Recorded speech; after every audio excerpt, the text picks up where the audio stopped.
What's up everyone? Welcome back to the channel. This is day 34 of our 100 days commerce masterclass for class 12th. इस पूरे ही week में हमने business studies को काफी अच्छे से कवर करा है और आज डे भी 34 है और आज चैप्टर 4 भी हमारा कंप्लीट हो जाएगा। तो मुझे उम्मीद है कि आप लोगों ने पूरा बेनिफिट लिया होगा। अब मुझे कमेंट में जरूर बताना क्या नेक्स्ट वीक में हर दिन दो वीडियोस के लिए तैयार हो। अकाउंट्स और इकोनॉमिक्स दोनों को साथ साथ लेके चलेंगे। पूरा हफ्ता अकाउंट्स और इकोनॉमिक्स को अच्छे तरीके से कवर करेंगे। तो आइए जल्दी से शुरू करते हैं और आज चैप्टर 4 को कर देते हैं कंप्लीट। Let's begin.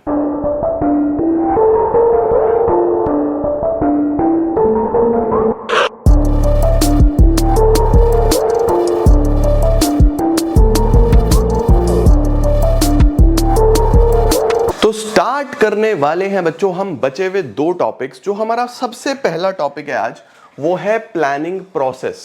सर ये प्लानिंग प्रोसेस होता क्या है? देखो बच्चों हर चैप्टर में ना अब हम एक प्रोसेस पढ़ने वाले हैं। जैसे प्लानिंग में किस स्टेप बाय स्टेप आप सीक्वेंस को फॉलो करो और अच्छे से प्लानिंग हो पाएगी। ऐसे ही हम ऑर्गेनाइजिंग प्रोसेस पढ़ेंगे, ऐसे ही हम स्टाफिंग प्रोसेस पढ़ेंगे। हर चैप्टर में हम एक प्रोसेस पढ़ने वाले हैं। तो सर प्रोसेस क्या होता है? प्रोसेस का मतलब एक सीक्वेंस है जिसको आपको एज इट इज फॉलो करना है और आपका काम एक मच बेटर वे में होगा as compare to the person जो वो ये प्रोसेस फॉलो नहीं करता। तो प्लानिंग करने का क्या तरीका है, क्या प्रोसेस है, उससे पहले बच्चों मेमोरी टेक्निक याद करो जल्दी जल्दी से। मैं हर प्रोसेस की तुम्हें छोटी छोटी मेमोरी टेक्निक्स बताऊंगा, तुम्हारे लिए बहुत यूजफुल होगी। ठीक है, तो मेमोरी टेक्निक क्या है? S dies if. क्या है बच्चों? S dies if. सर ये एस डाइज इफ क्या है? एस का मतलब सेटिंग ऑब्जेक्टिव, डी का मतलब डेवलपिंग प्रीमिसेस, आई का मतलब identifying alternative courses of action, E का मतलब evaluating alternative courses of action, S का मतलब सेलेक्टिंग एन ऑल्टरनेटिव, आई का मतलब इंप्लीमेंटिंग द प्लान, एफ का मतलब फॉलो अप एक्शन। इसको बच्चों इसी सीक्वेंस में फॉलो करना है, इसीलिए इसको प्रोसेस बोलते हैं। आगे पीछे नहीं करना इसको। ठीक है, पहले स्क्रीनशॉट लो फिर वन बाय वन पूरे को समझते हैं। ठीक है, चलो सर सबसे पहले आएगा setting objectives. Sir setting objectives का क्या मतलब हुआ? बेटा देखो जब भी तुमको ऑर्गेनाइजेशन में प्लानिंग करनी है तो हमने कल सीखा था ना कि प्लानिंग हमेशा एक प्री डिटरमिन्ड ऑब्जेक्टिव के लेके होती है, आपके गोल को लेके होती है। हमने प्लानिंग करी कि भैया इस वीक में 4-5 चैप्टर कवर करने हैं, तो देखो हम कर पा रहे हैं ना, 4 चैप्टर कंप्लीट कर दिए ना हमने हमारे सारे के सारे टॉपिक्स। तो कहीं ना कहीं हमारे सबसे पहले माइंड में क्या आया? ऑब्जेक्टिव। तो सबसे पहले आपको ऑब्जेक्टिव सेट करने हैं आपकी ऑर्गेनाइजेशन के लिए। अब ये ऑब्जेक्टिव दो तरीके से हो सकते हैं, दोनों लिख के आना, क्वांटिटेटिव, क्वालिटेटिव। क्वांटिटेटिव जो नंबर्स में होंगे, जैसे मैंने बोला कि मुझे 20% सेल बढ़ानी है, जैसे मैंने बोला कि मुझे 15% अपने एम्प्लॉइज की हाइक देनी है उनकी सैलरीज में, ये तो हो गए क्वांटिटेटिव। ठीक है, क्वालिटेटिव क्या होते हैं? मैंने बोला कि मैं अपने एम्प्लॉइज को मोटिवेटेड रखूंगा। अब मोटिवेशन नंबर्स में काउंट नहीं होता। मैंने बोला मैं अपनी ऑर्गेनाइजेशन की गुडविल बढ़ाऊंगा। अब गुडविल जो है कैसे बढ़ेगी वो सिर्फ में हम फील कर पाएंगे, है ना। तो इस तरीके से आपको सबसे पहले अपने ऑब्जेक्टिव सेट करने हैं, क्वांटिटेटिव भी क्वालिटेटिव भी। एक बार ये हो गए फिर मैं क्या करने वाला हूं? फिर मैं फ्यूचर के बारे में चीजें एज्यूम करूंगा। जैसे हम किसी चीज की प्लानिंग करते हैं, सपोज हमने ऑब्जेक्टिव सेट करा कि यार हमने ना अपनी सेल बढ़ानी है। अब सेल बढ़ाने के लिए बहुत सारी चीजें आपको एज्यूम करनी पड़ेंगी। एज्यूम करने का क्या मतलब होता है? एज्यूम करने का मतलब होता है कि मैं मान के चल रहा हूं कि कस्टमर मेरी दुकान पे आएंगे, मैं मान के चल रहा हूं कि जो चीज मैं बेचता हूं वो चीज फैशन में भी आएगी, मैं मान के चल रहा हूं कि अगर मैं कुछ नया ट्राई कर रहा हूं तो वो भी बढ़िया तरीके से बिकने वाला है। तो बहुत सारे एजम्पशंस फ्यूचर के बारे में लेने पड़ते हैं बच्चों। मैंने बहुत सारा रेनकोट का स्टॉक भर लिया। क्यों भर लिया? मैं इमेजिन कर रहा हूं, मैं एज्यूम कर रहा हूं कि बारिश बहुत होगी। अब फ्यूचर को लेके एजम्पशन है ना, अगर बारिश हुई ना फिर, और अगर बहुत ज्यादा हो गई, स्टॉक भी कम रह गया फिर, तो बहुत सारे एजम्पशंस करने पड़ते हैं। इनको बोलते हैं प्रीमिसेस। एग्जाम में आता है सवाल। ठीक है, तो सबसे पहले ऑब्जेक्टिव सेट करो, फिर प्रीमिसेस डेवलप करो। प्रीमिसेस का मतलब होता है एजम्पशंस अबाउट द फ्यूचर। अब प्रीमिसेस भी सेट हो गए जी। अब मेरे गोल तक, मेरे ऑब्जेक्टिव तक पहुंचने के मल्टीपल तरीके हैं, मल्टीपल वेज हैं। 2, 4, 5, 6, 10 तरीके हैं। सबको आइडेंटिफाई करो। ये नहीं एक ही तरीका देखा बस उसमें लग गए, ना ना ना ना ना, ऐसा काम नहीं करना।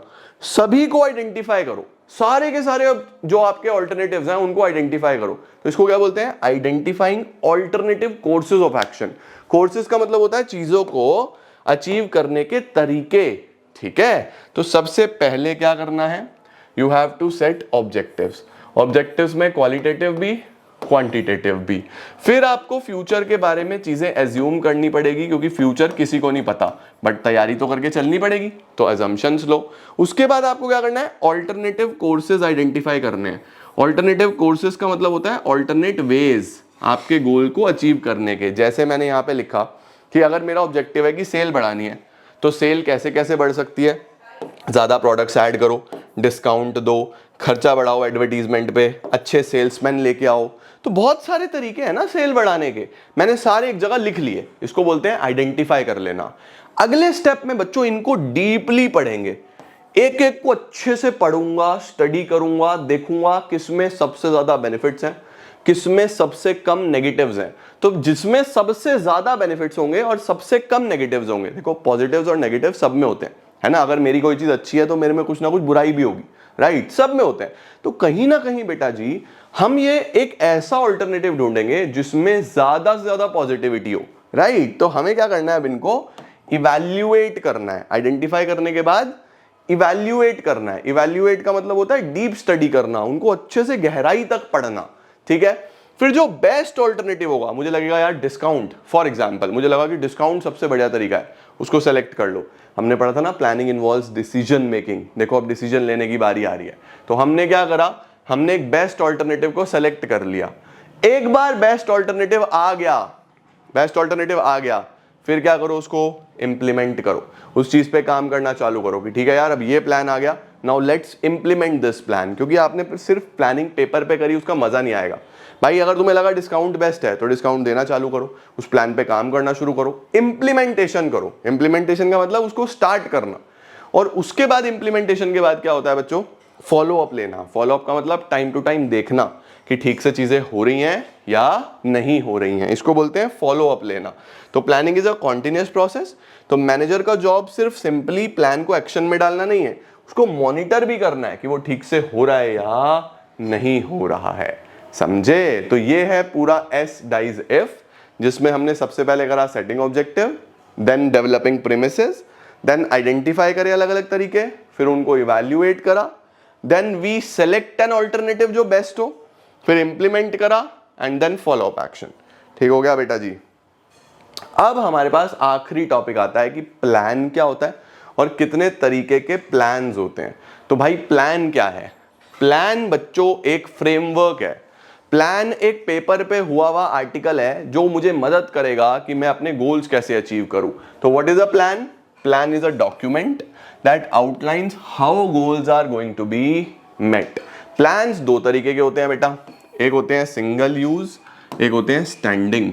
सिंगल यूज कौन से होते हैं? सिंगल यूज होते हैं वन टाइम यूज प्लान्स, कि आपने उनको यूज करा, आपने इनको किसी ऐसे इवेंट के लिए बनाया जो इवेंट फिर दोबारा होना ही नहीं है, एक ही बार होना है, जीवन में एक ही बार होना है, तो ऐसे प्लान को बोला सिंगल यूज।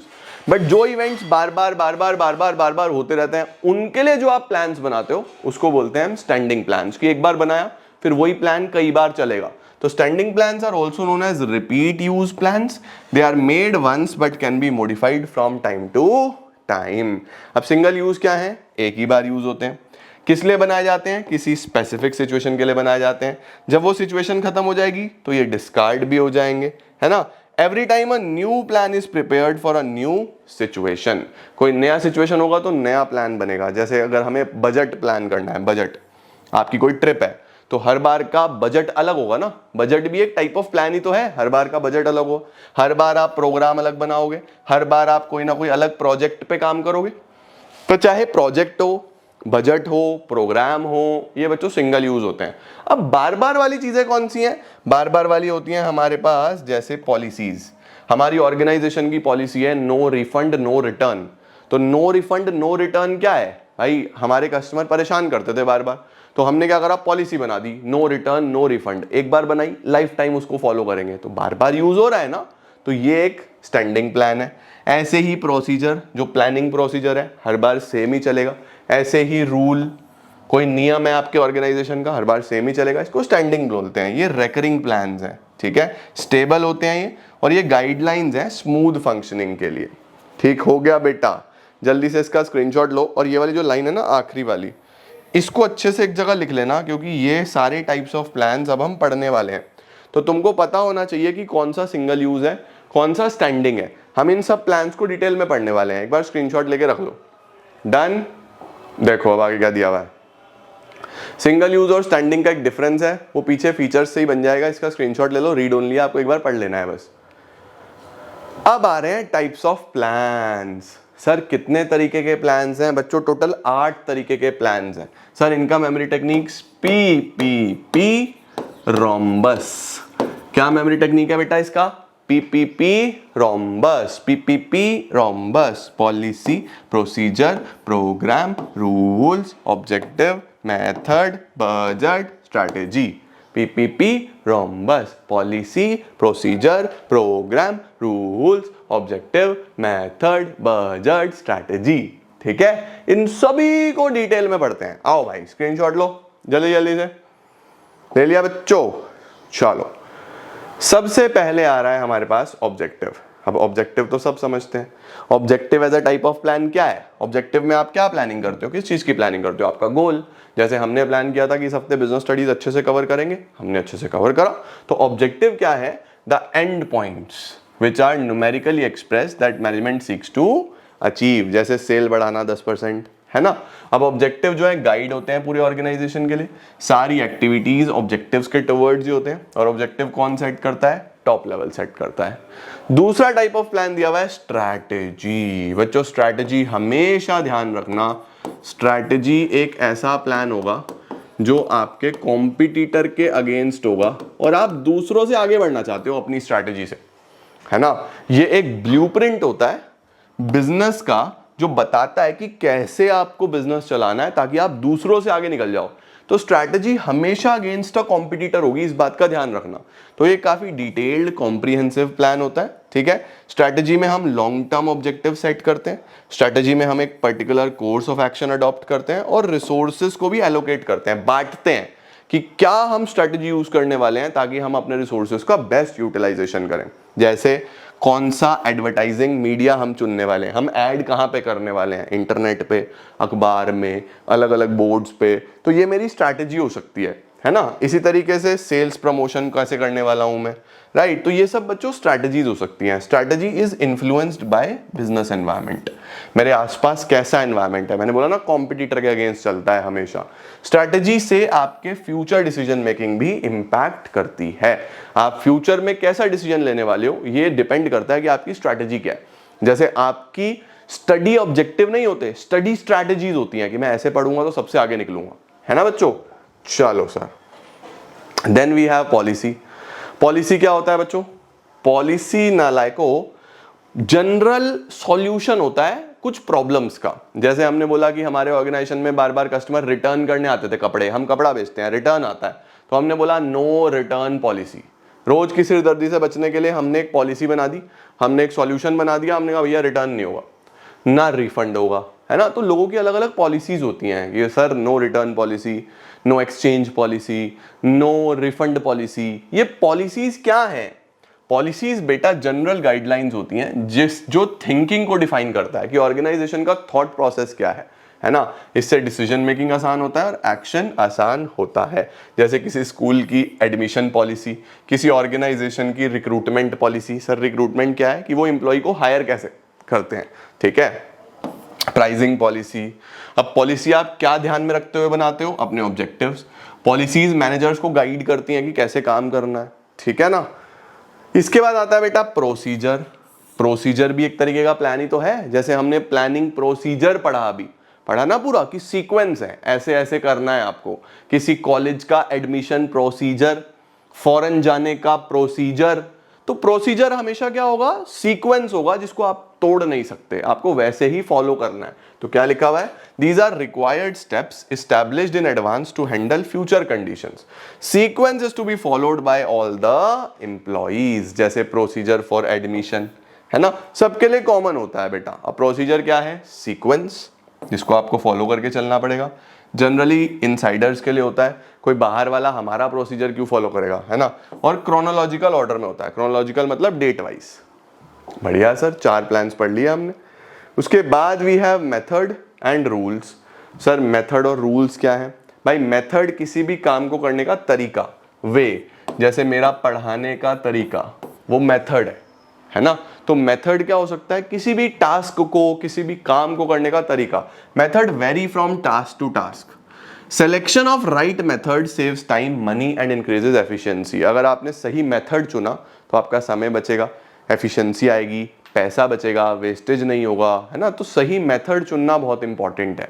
उसके बाद method is a standardized way in which a task has to be perform. जैसे प्रोडक्शन करने का मेथड होता है, राइट। तो लिखा हुआ है methods can be defined as formalized और systematic ways of doing repetitive jobs. सही मेथड से टाइम बचेगा, पैसा बचेगा, एफर्ट बचेगा और एफिशिएंसी बढ़ेगी। जैसे डेप्रीसिएशन लगाने का मेथड पढ़ते थे ना आप, डेप कौन से मेथड से लगाए? एसएलएम से, डब्ल्यूडीवी में। गुडविल कैलकुलेट करने के मेथड, राइट। इसके बाद रूल्स क्या होते हैं बच्चों? रूल्स का मतलब नियम। रूल्स का पर्पस क्या होता है? डिसिप्लिन, डिसिप्लिन लेके आना। रूल्स क्या बताते हैं? What is to be done, what is not to be done, लोगों को कैसे बिहेव करना है ये बताते हैं। रूल्स के अंदर फ्लेक्सिबिलिटी नहीं होती भाई, जो नियम है वो नियम है। जैसे नो स्मोकिंग, सिगरेट नहीं चलेगी, ये थोड़ी ना है कि भैया इस ब्रांड की चलेगी, इस ब्रांड की नहीं चलेगी, ऐसा नहीं चलेगा भाई। फ्लेक्सिबिलिटी नहीं है, नहीं चलेगी तो नहीं चलेगी, है ना। नो स्मोकिंग एक रूल है बेटा, ठीक हो गया, परफेक्ट। चलो सर, रूल भी समझ गए। आखिरी 2 नालायकों, फिर हमारा चैप्टर समाप्त। प्रोग्राम और बजट। पहले बजट देख लो। सर बजट क्या होता है? बजट होता है नालायक जब हम अपनी चीजों को नंबर्स में लिखते हैं। जैसे मेरा मंथली एक्सपेंडिचर बजट, मेरा मंथली सेल्स बजट, मेरा monthly, quarterly, half yearly, annually. जब भी हम अपने रिजल्ट्स को नंबर्स में डिफाइन कर देते हैं उसको बजट बोलते हैं, right. Statement of results expressed in numerical terms, ये फ्यूचर फैक्ट्स और फिगर्स के बारे में बताता है। Budget are prepared by manager at every level. तो बजट से एक्सपेक्टेड रिजल्ट्स आएंगे for a given future period. Budget एक ऐसा प्लान है जिससे फ्यूचर फैक्ट्स एंड फिगर्स को आप देख पाओगे। बजट एक्सपेंसेस का हो सकता है, रेवेन्यू का हो सकता है, इनकम का हो सकता है, अलग अलग तरीके का बजट हो सकता है, ठीक है जी। ये भी आप प्लान करते हो। Then last is program. Program क्या है बेटा? प्रोग्राम जैसे तुम्हारी कोई ट्रिप जा रही है तो उस ट्रिप का बजट भी होगा, उस ट्रिप के कुछ रूल्स भी होंगे, उस ट्रिप के कुछ ऑब्जेक्टिव्स भी होंगे। भाई तुम क्यों जा रहे हो, है ना। भाई हमने बोला हमारी ऑफिस की ट्रिप जा रही है, ऑब्जेक्टिव क्या है? ताकि सब थोड़े से रिलैक्स हो जाए, ईजी हो जाए, बहुत स्ट्रेस्ड रहते हैं, स्ट्रेस खत्म हो जाए, ये उसका ऑब्जेक्टिव है। रूल्स क्या है जी? हमने कुछ रूल्स बनाए कि हम लोग ये ड्रेस कोड पहन के चलेंगे, है ना। हमने कुछ बजट भी बनाया कितना पैसा खर्च करेंगे। तो प्रोग्राम में मल्टीपल प्लान्स आ जाते हैं। प्रोग्राम क्या है? Combination of objective, policy, procedure and rules. The program are made to get systematic working in the organization. Program जो है एक रिलेशनशिप है किसके बीच में? पॉलिसी, प्रोसीजर और गोल्स के बीच में। जैसे शॉपिंग मॉल बनाना है, ये अपने आप में एक प्रोग्राम है ना। नया डिपार्टमेंट खोलना है, अपने आप में एक प्रोग्राम है। तो काफी डिटेल्ड स्टेटमेंट होती है प्रोग्राम। लो नालायको, सारे टाइप्स ऑफ प्लान्स पढ़ लिए, 8 के 8। प्लानिंग प्रोसेस पढ़ लिया, प्लानिंग की लिमिटेशंस, इंपॉर्टेंस, फीचर्स, मीनिंग, ये हमने कल कर लिया था। और इसी के साथ हमारा प्लानिंग चैप्टर हो जाता है समाप्त। अगला चैप्टर होगा ऑर्गेनाइजिंग, लेकिन उसकी बारी आएगी अब 1 हफ्ते के बाद। अगले 1 हफ्ते में हम इको और अकाउंटेंसी को बढ़िया तरीके से पढ़ेंगे। अब तुम्हारा होमवर्क क्या है? कल संडे है, बैठ के एक बार 1 2 3 4 सारे बढ़िया तरीके से रिवाइज कर लो, है ना। मैं एक काम करूंगा, मैं 1 2 3 4 की तुमको केस स्टडीज भी कराता हूं ताकि तुम्हारी बढ़िया प्रैक्टिस हो जाए और बढ़िया तरीके से तुम आगे बढ़ पाओ अगले चैप्टर्स में, ठीक है। जल्दी से मुझे कमेंट सेक्शन में बोल देना कितने ऐसे बच्चे हैं जो केस स्टडीज करने के लिए तैयार हैं, ताकि हमारे चैप्टर्स के साथ साथ क्वेश्चंस भी होते रहें, ठीक है जी। आज के लिए इतना ही। Thank you so very much मेरे प्यारो। नेक्स्ट वीडियो में मिलते हैं। Till then all the very best, keep growing, keep glowing and keep smiling.